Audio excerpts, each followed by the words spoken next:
I'll start with 4 fresh data points to frame our discussion a little bit, although we are not going to talk about that only, but it's just for a mindset. All our fresh news, everything is going on right now. As of today, it is 66% chance that this year will be even warmer than the last year that broke all temperature records throughout all humanity's lifespan on the planet Earth. It's the best estimate at the moment is that 2024 will be just above 1.5 degrees Celsius, which was, as you remember, the target for Paris climate agreement for the end of this century, not this year, but end of this century.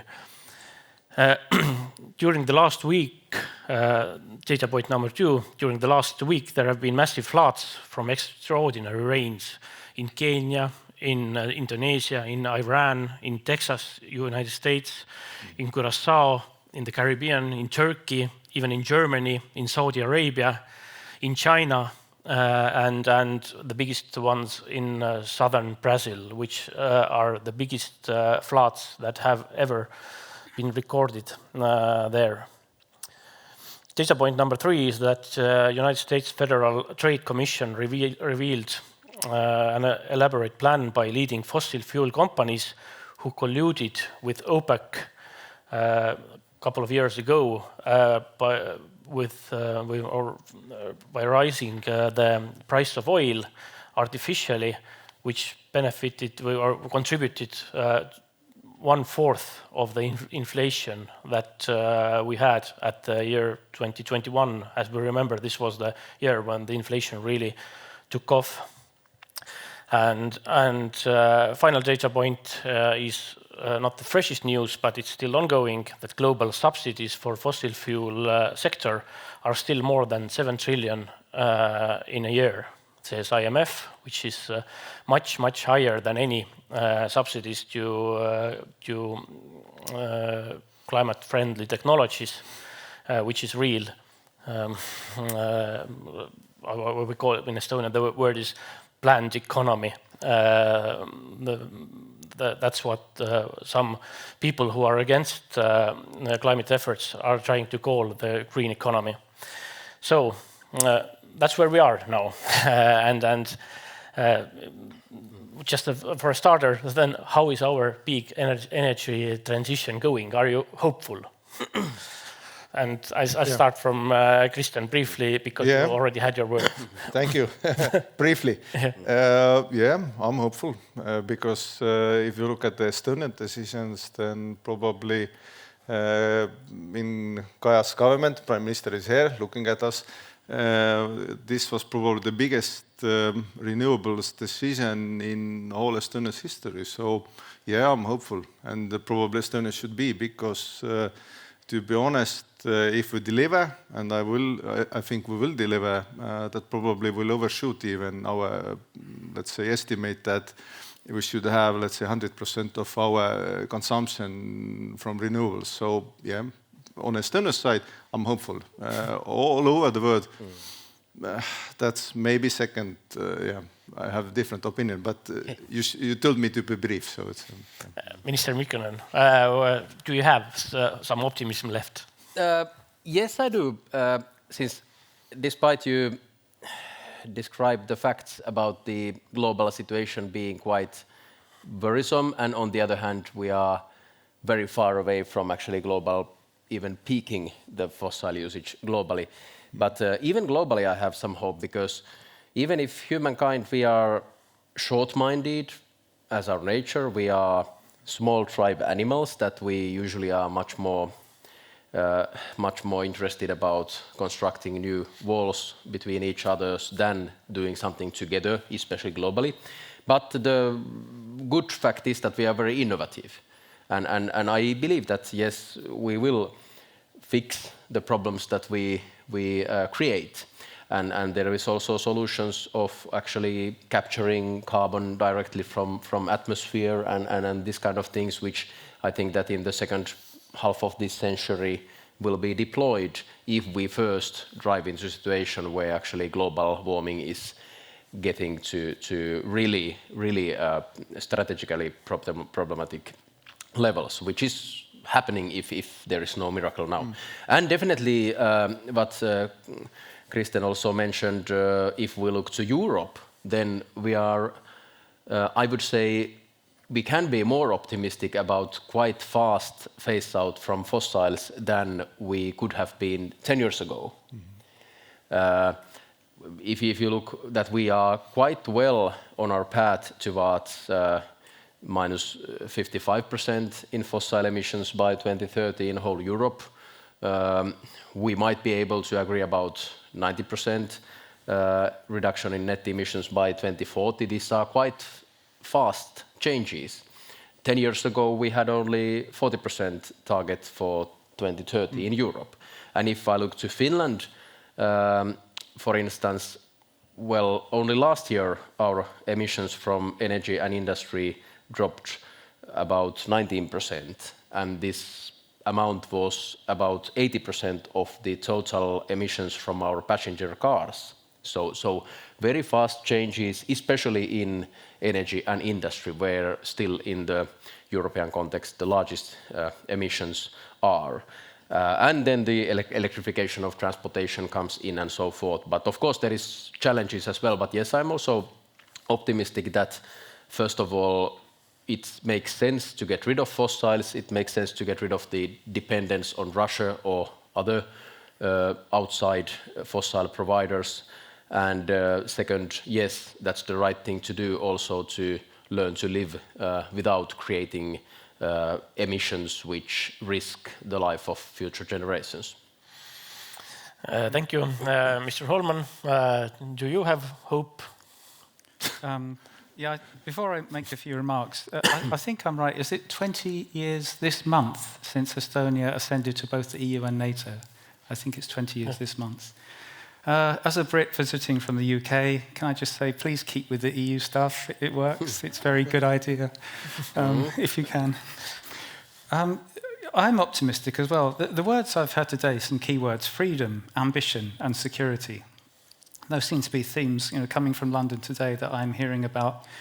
I would say I'm ambitious for Estonia in particular. There's a couple of reasons. The first one is two pillars of the EU's policy for decarbonisation is green and digital. And there is wide respect already for Estonia's efforts on digital. That's proven.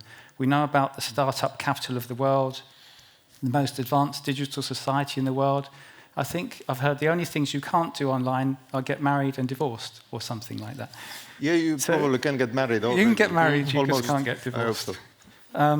Our own company comes every year through one of our subsidiaries to something called Latitude 59. That's your key startup event.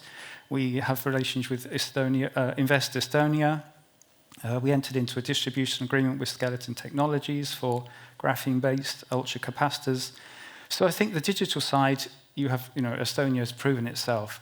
So then there is the green side, and the government has such strong ambitions with the climate law and the hydrogen map as well. So I think that ambition will follow what's happened on digital. And if I could just say a point as well, I think culturally, what I have seen is a culture of resilience and determination. Things like the singing revolution in the early, mid-1980s, and the Baltic chain, was that millions of people among the three capitals? Things like this are incredibly, respect-worthy in terms of cultural resilience. So the energy transition needs that, and I think that Estonia can achieve that. Because this word about freedom that has been part of Estonia's culture and history, I mean, that's one aspect of respecting the dignity of life, human dignity. And I think on the flip side, protecting the natural environment is another important aspect of respecting human dignity. So those two things together, really respecting the inherent dignity of life. So I think putting those together, I am optimistic about that. So we are just looking to deepen our friendship, really, and involvement in Estonia.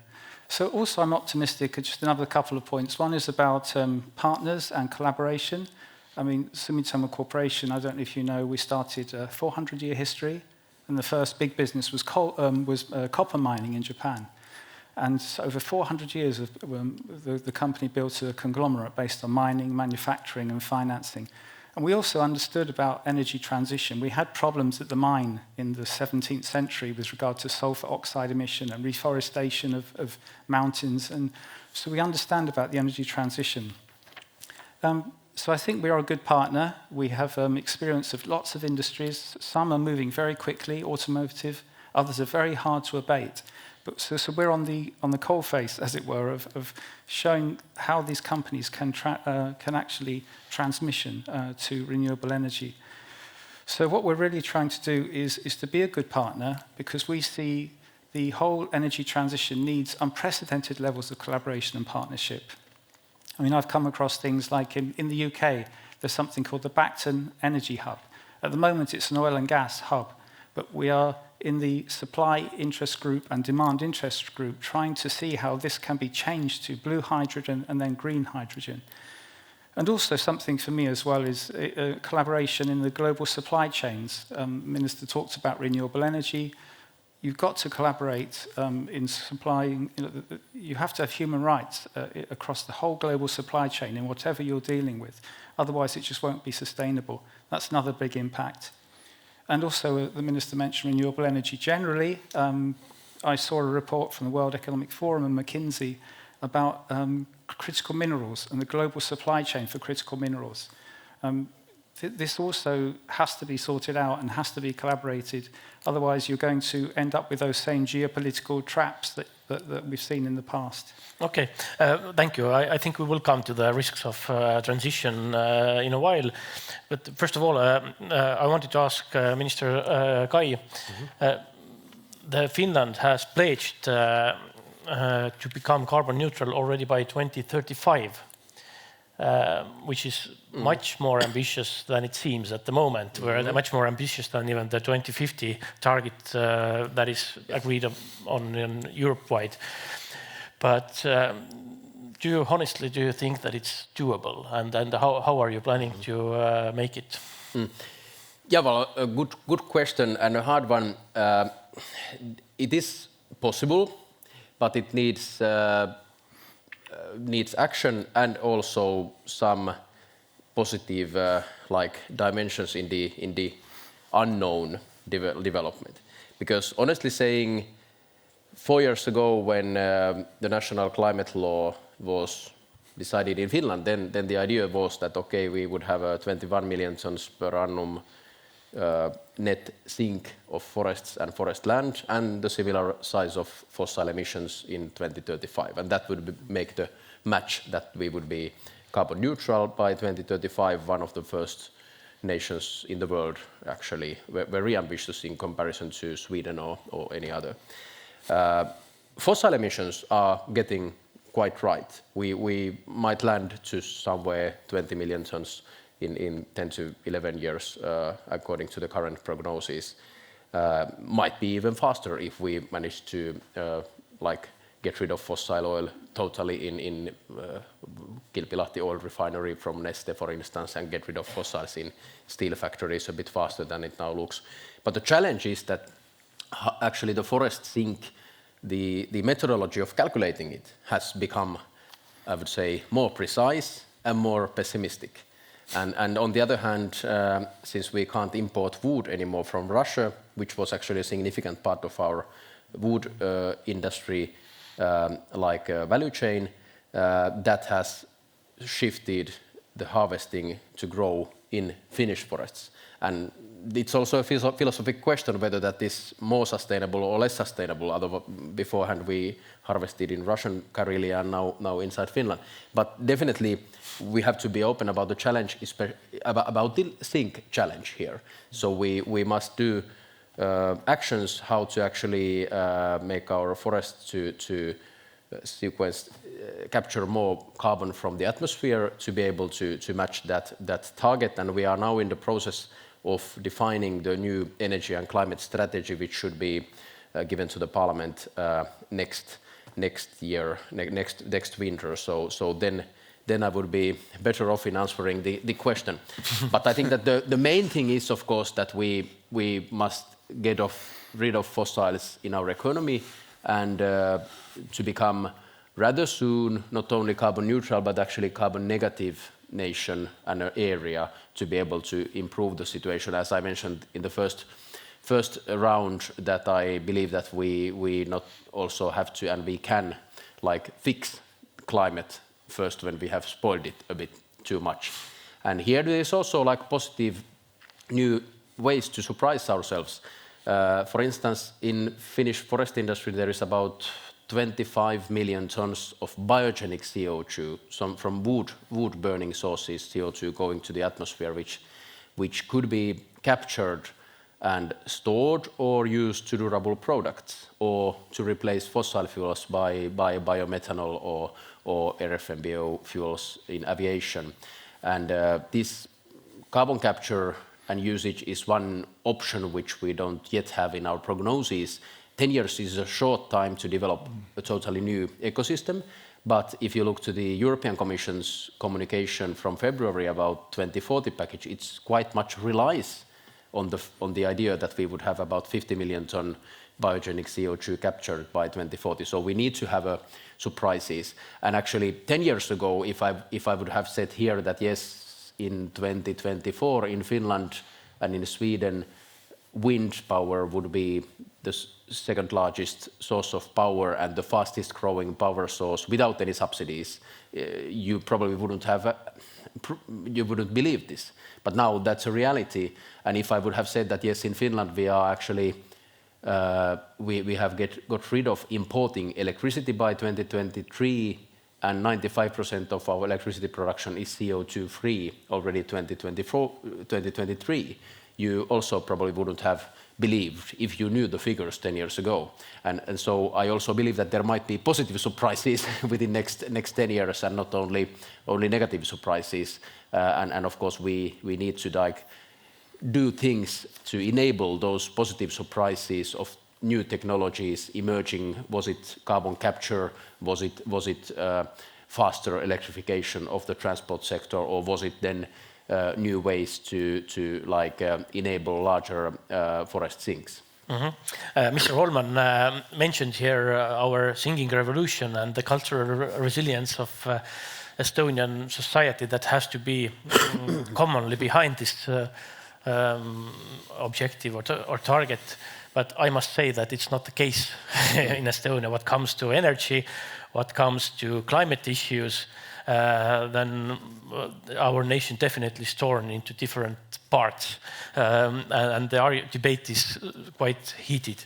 So it's from your point of view, how big are the voices in Finland who want to continue with business as usual? So let's not do more than we must, and let's not damage our economy, etc. Yeah, well, definitely a good question, and yes.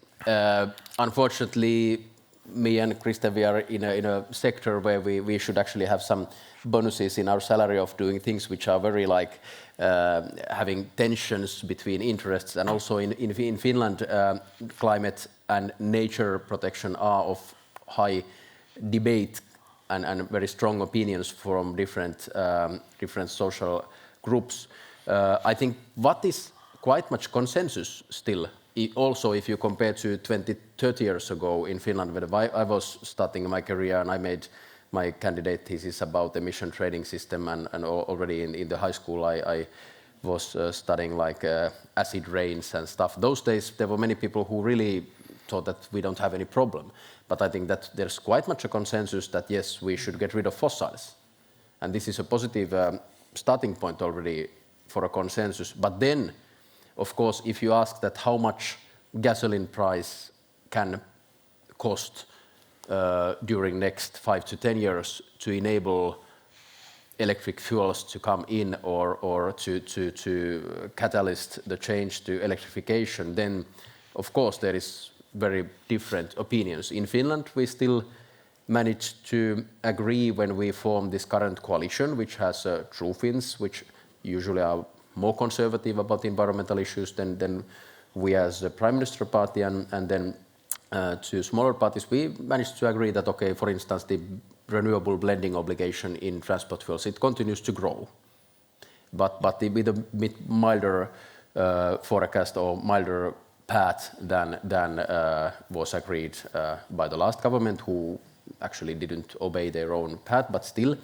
And we agreed that actually the glue of our energy and climate policy is that we double clean electricity production in Finland within 10 to 15 years. We reform our nuclear energy law so that it would be actually enabling investment to also clean base load, which we also need. We can't create hydrogen economy with only wind and solar and so forth. And when it comes to also like getting rid of fossils in heating sector, yes, there is certain discussion about whether we need to stick to using some part of peat, for instance, for fuels. But in Finland, it has been diminishing the part of that because of emission trading systems. And I think that we, in the end, have still quite much a consensus that the path is towards less burning of anything to clean electricity, which we can multiply, and using that also for district heating and electrifying the industry, heavy industry and transportation. So I think this is, like, there is of course pessimists, but pessimism is different thing than being totally opposed. And I think that this getting rid of fossils is quite much agreed as a target and also a path towards where we are getting. Then those things that are close to everyone's everyday costs and life, as fuel costs of transportation, or then how you can treat your own forest. There is 600,000 forest owners in Finland, and that kind of issues, they are of a harsh debate. Mm-hmm. Well, thank you. We will come to the economic aspect of this the energy transition. But first of all, I would like to ask our Minister Michal that it seems that here goes some of your talk about competitive advantage that we get from clean energy goes out of the window, because here are our competitors and they already have 90+% fossil-free energy. Their targets are much more ambitious than ours.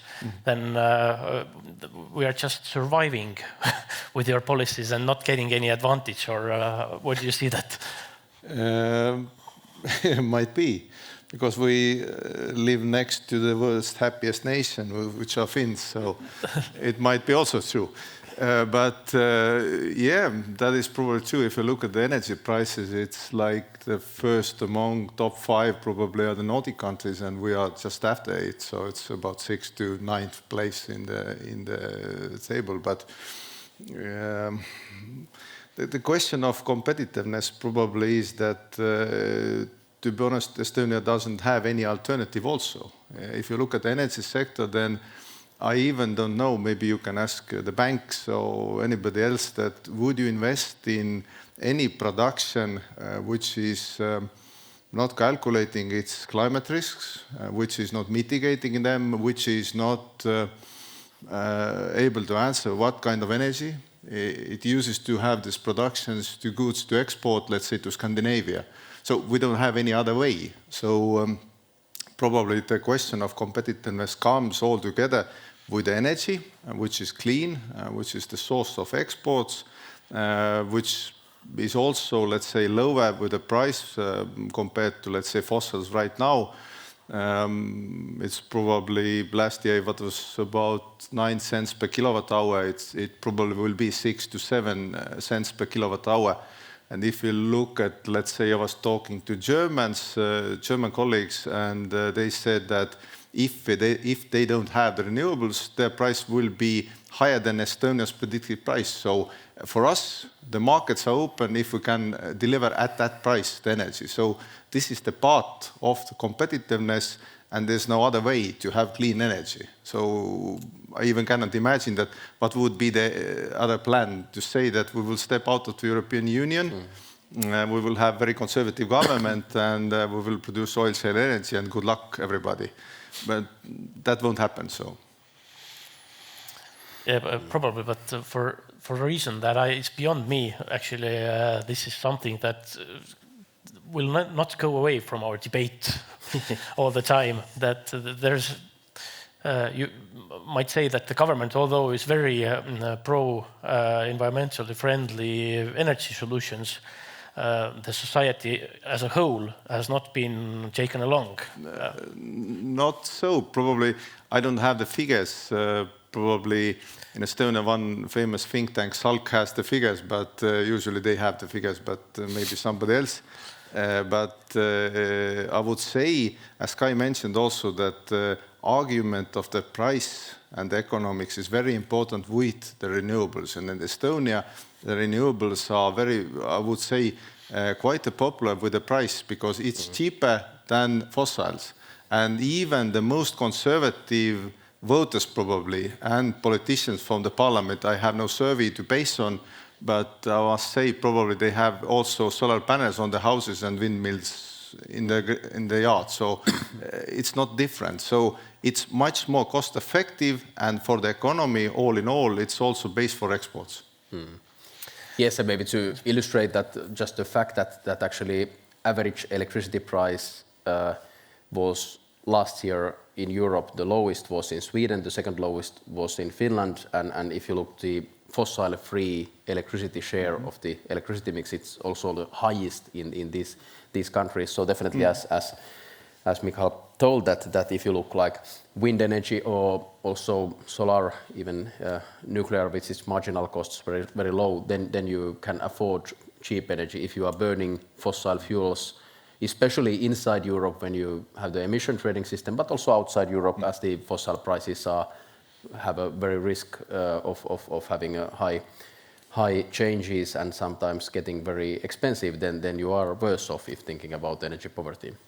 Yes, if you look at any serious analysis or estimation of the costs of climate change on economy and on society, it always is far bigger than the cost of transition, cost of transitioning to clean energy or clean green policies.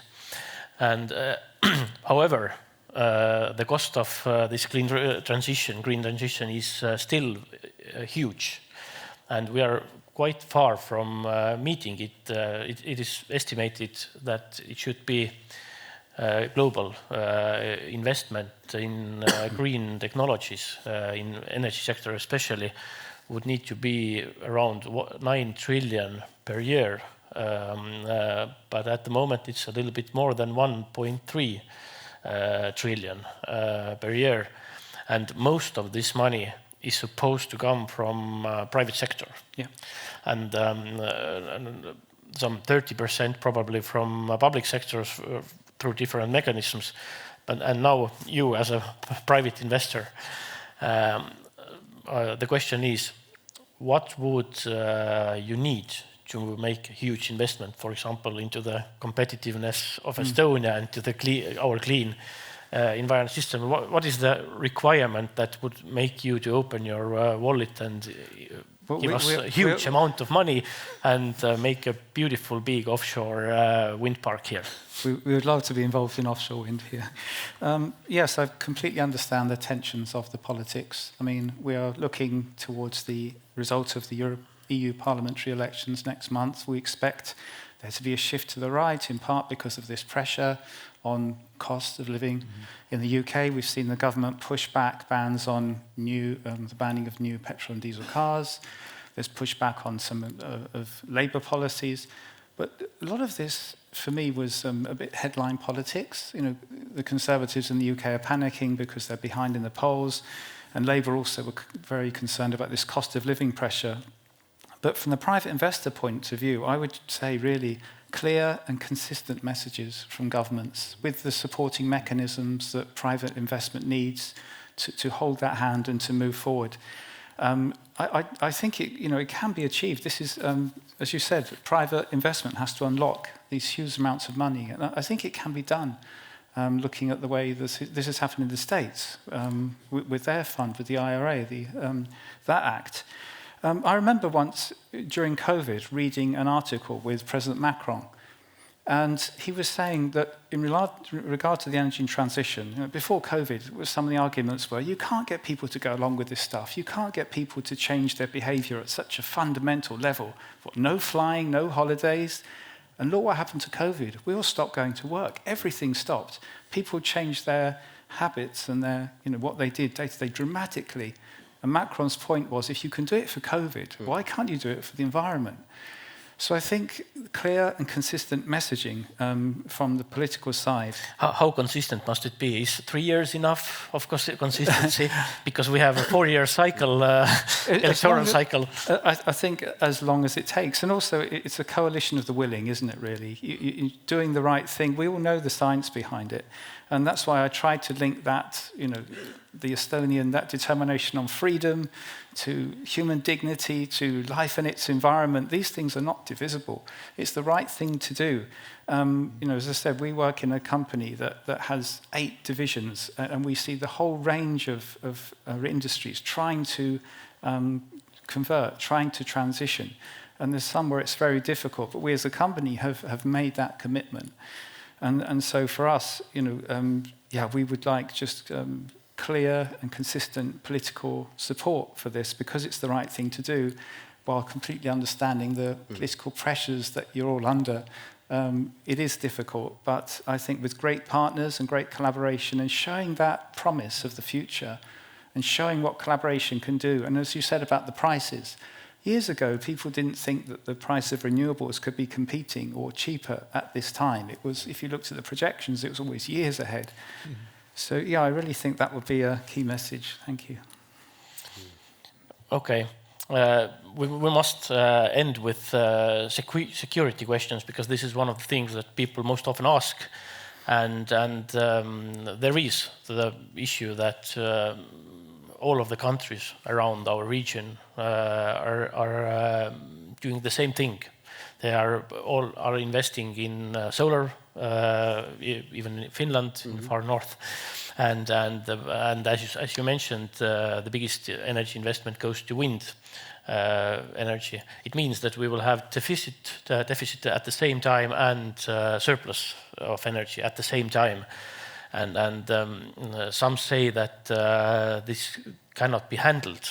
But as you are the ones who have to solve these problems, how does it look from your perspective? Well, first of all, I think that we need also part of the electricity mix to be like clean base load. That's why we are also relying on a certain part of nuclear. We just opened a year ago Europe's largest new reactor, Olkiluoto 3, and now about 40% of the electricity production is from nuclear. That helps the balancing, that you have the base then. Of course, then in the Nordic system, one advantage is the large amount of hydro energy, which is mainly from Norway and Sweden, some, but also northern Finland.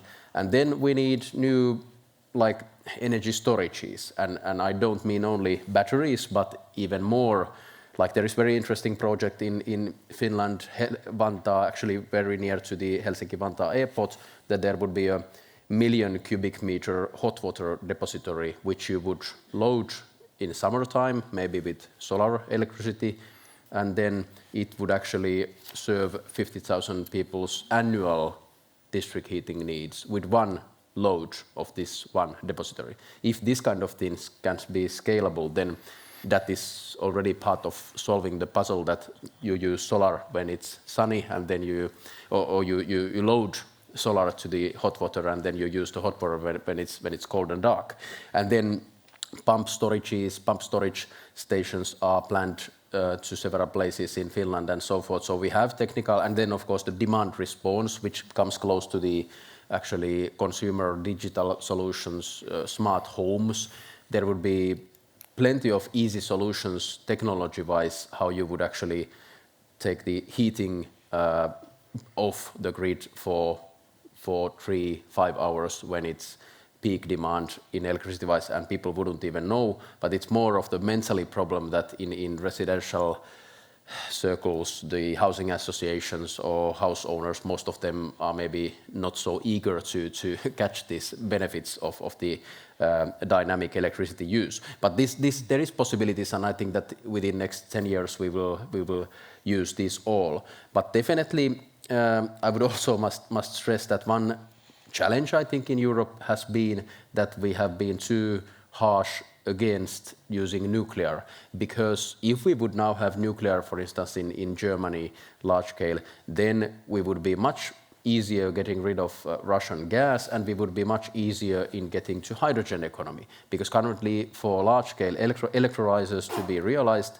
the problem is that how you actually cope with the volatility of the electricity price, which needs clean base load there. And the reason why there is quite many projects now looking to Finland or Sweden is mainly that we have a base load and hydro also to balance the changes in the wind production. So hopefully we can all go to that direction in European wise, where we need the European commitments already to 2040, because actually in the council also there were several countries who think that, okay, 2030 is still quite far away, let's not discuss about 2040, but for these large-scale investments we would need to commit within next few years to 2040 targets and the policy guidelines there in European level. That's the solution to the 4-year cycle also.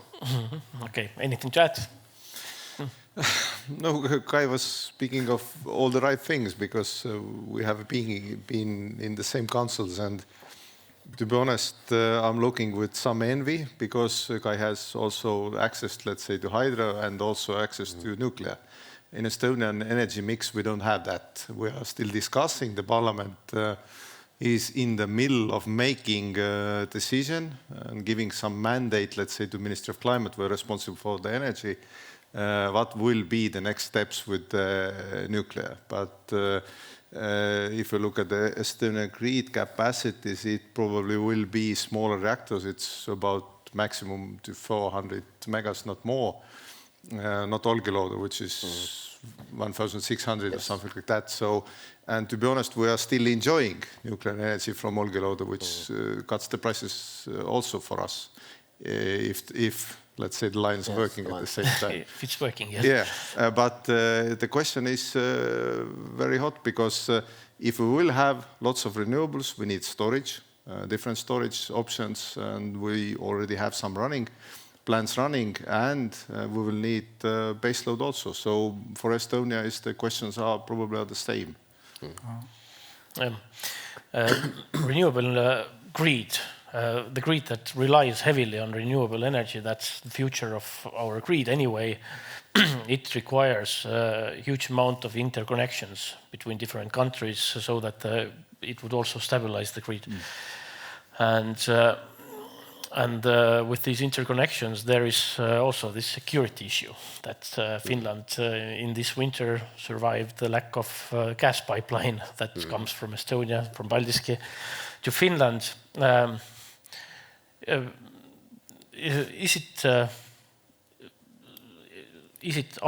it enough? Is it convincing enough, this argument that against this renewable energy system, or you think that these threats or dangers can be handled?